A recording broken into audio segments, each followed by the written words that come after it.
Next, I want to share with you a couple of the MAC shadows that I have in my collection, and someone's decided to help me.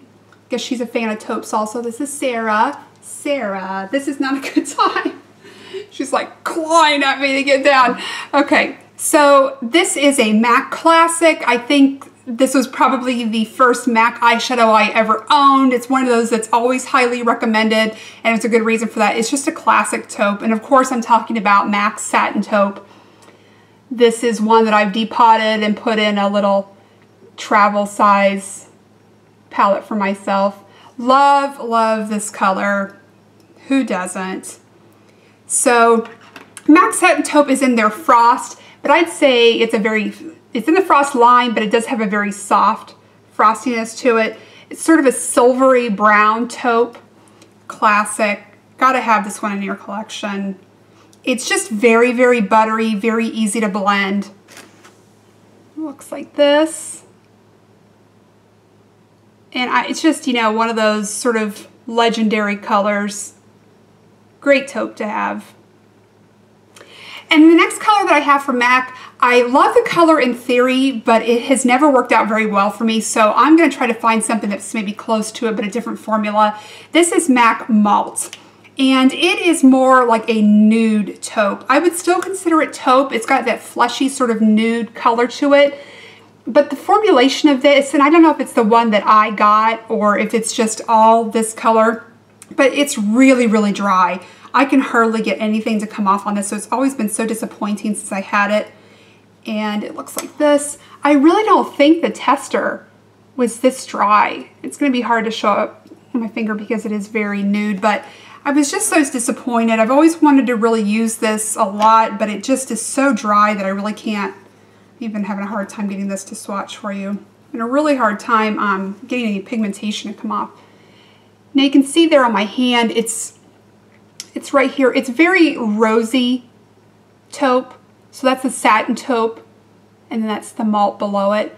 Again, really good color in theory, but it's just so dry and chalky. I have a really hard time with it.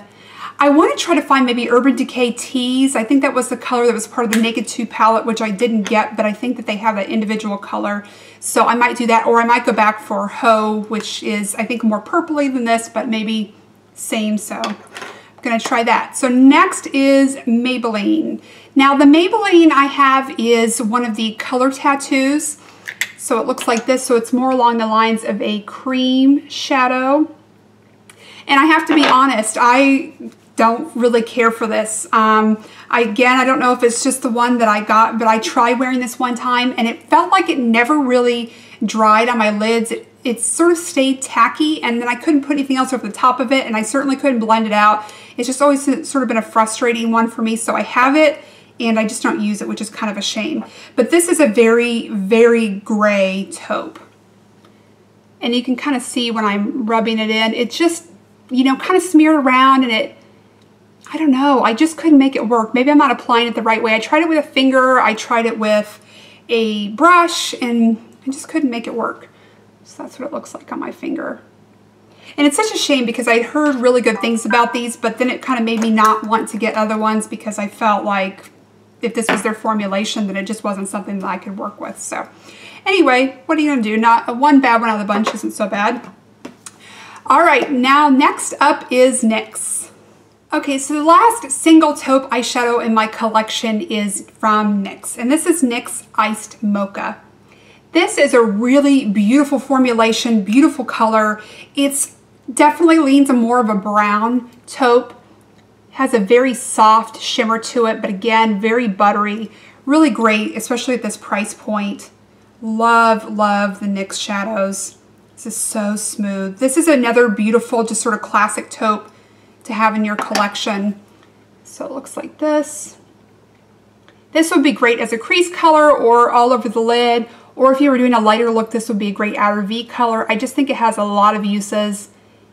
And especially for the price, I think that you really can't go wrong with the NYX. I've heard some of the NYX products are available in Target now, and that hasn't happened here. So I'm kind of hoping that happens soon, but not yet, so fingers crossed. Now the final taupes I want to show you in my collection are not single shadows, but I thought they were worth mentioning because they were part of my Wet n Wild eyeshadow trios.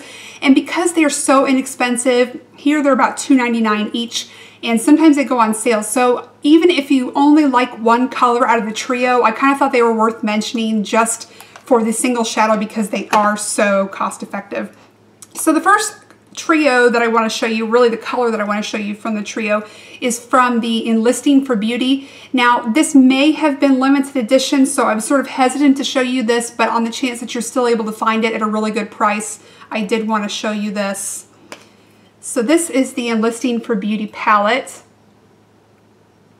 And the color that I honestly bought it for was this one right here. It's a really great palette altogether, but I just really liked the taupe that was in here. So I thought, you know, even if I only liked it for this one shadow, it would be worth it.